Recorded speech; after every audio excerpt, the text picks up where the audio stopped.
Hello. Thank you for joining me once again. I'm so happy that you clicked on this video. Okay, so let's go ahead and get into this book review. This book is called Nappily in Bloom by Trisha R. Thomas. And this is the cover of the book. I really like the cover of the book. I like the color. I love the hairstyle. It's just kind of giving me all kinds of life right here, okay? So, let's get into it. Venus is the owner of the florist shop called In Bloom. Venus was a part of the corporate world and changed direction to live a more uncomplicated life after giving birth to her daughter. Venus is married to Jake, who used to be in the music business. Jake is now the owner of a clothing business and trying to live a simpler life. However, Jake was previously under suspicion for the death of his business associate, Byron.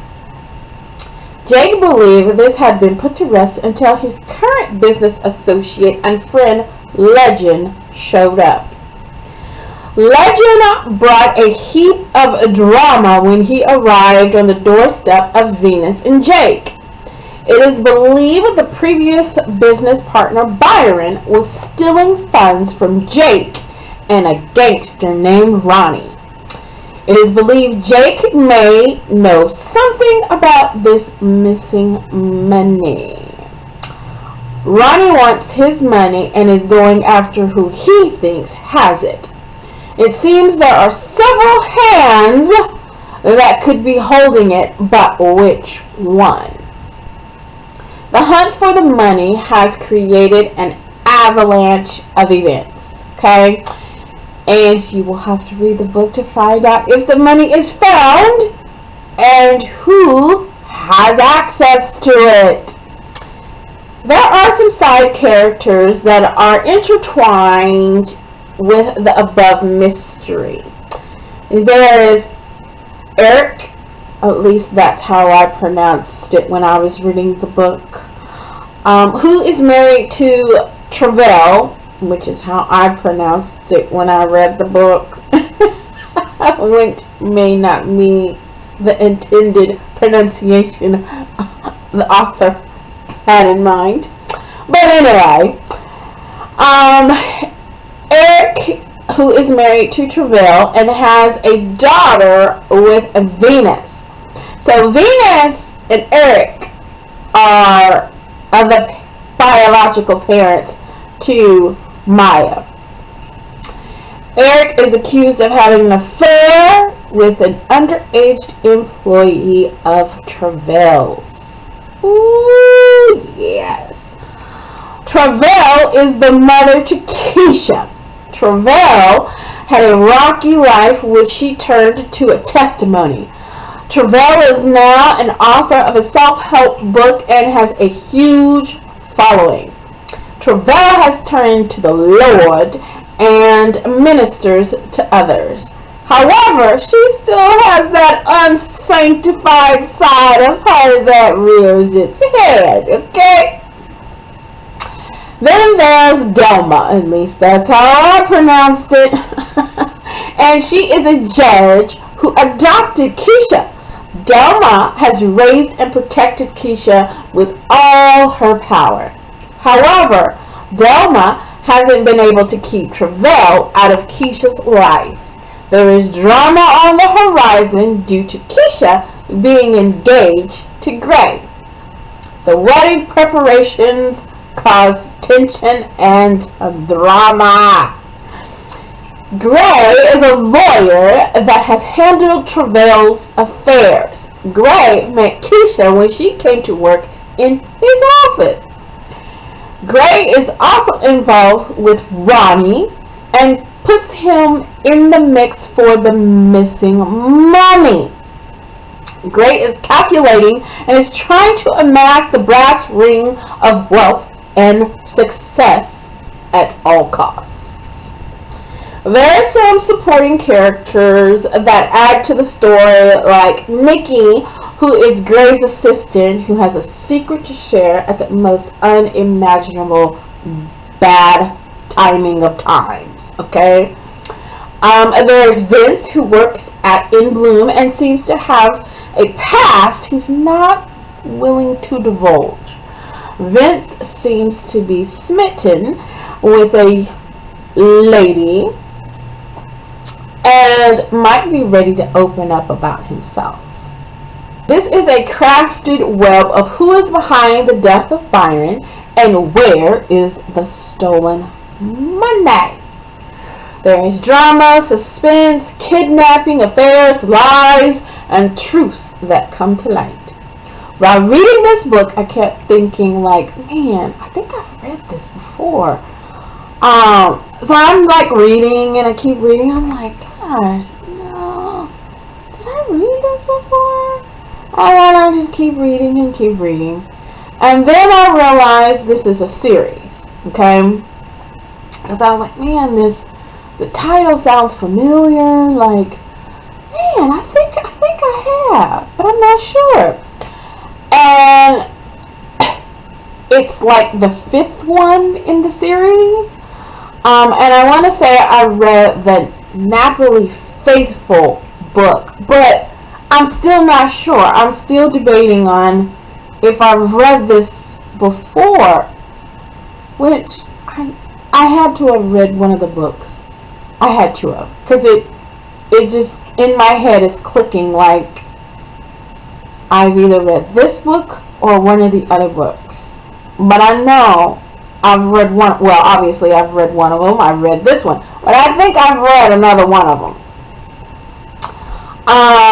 But this book is a standalone book. I mean, I didn't feel lost like things happened in a previous book that would add to understanding or make connections in the current book.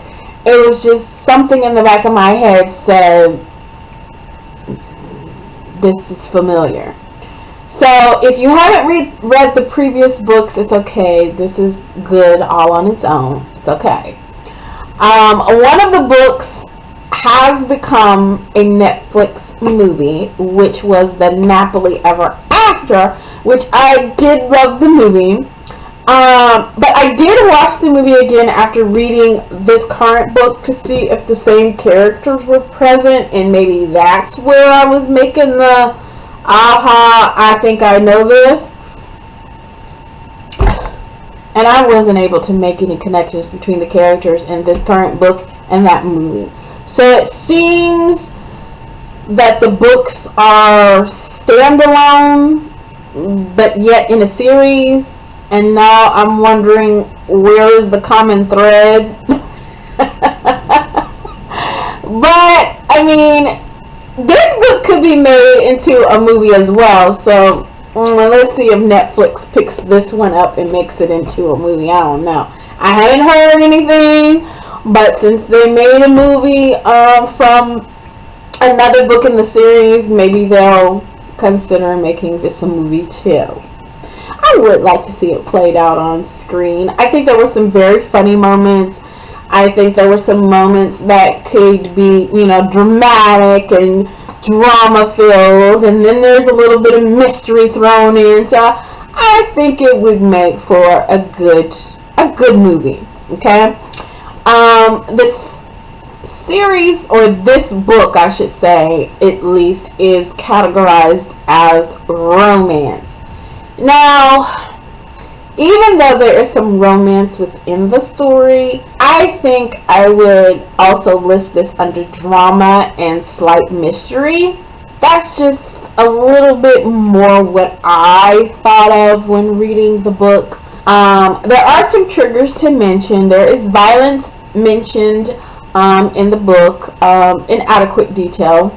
You're going to get the picture. You're going to know what happened, but it's not, gory or anything. There is some cheating described. There is a custody issue that may be a pothole for some.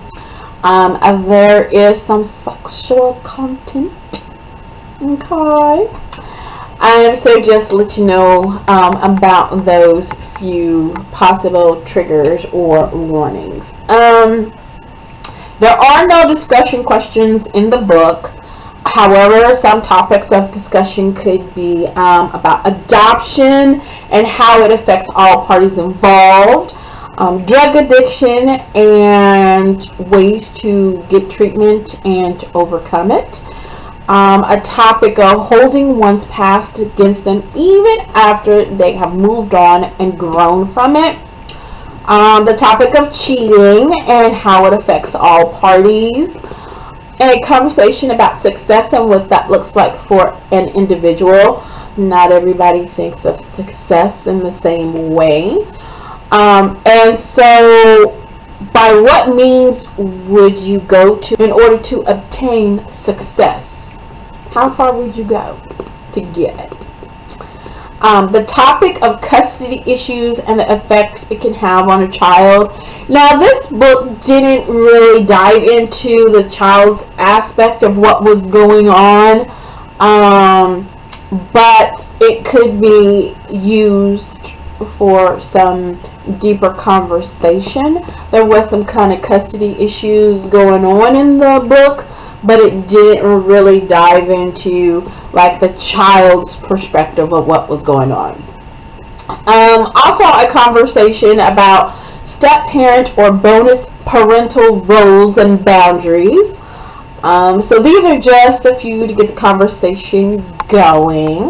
I'm sure once you've read the book you could come up with some others. There is drama, shenanigans, family dysfunction, cheating, a murder mystery wrapped up into this story. I mean, it's giving you quite a few angles to get tangled in. And I give this a 10 out of 10. So if you've read the book, let me know your thoughts in the comments. I would like to know what you think. If you haven't read the book, pick it up and tell me what you think. It is I would say it's a short read. It's only like 280 pages. 280 pages. You could probably curl up on a weekend and get sucked into this story. So pick it up. If you liked the movie, what was it? Nappily Ever After. If you like that movie, you're gonna like this book, okay? And go ahead and jump on over to Netflix. If you haven't watched that movie, go ahead and watch it and read this book. You will be entertained. So now that it is the end of the year and you have watched plenty of these book reviews, I hope, don't you think it's time to go ahead and click the subscribe button? I mean, if you have watched more than 3 of these videos, you should have clicked the subscribe button by now. You know you keep coming back to watch another review, so you might as well click that subscribe button so you could be in the know of when a new post drops. So you could be on it. You get that alert.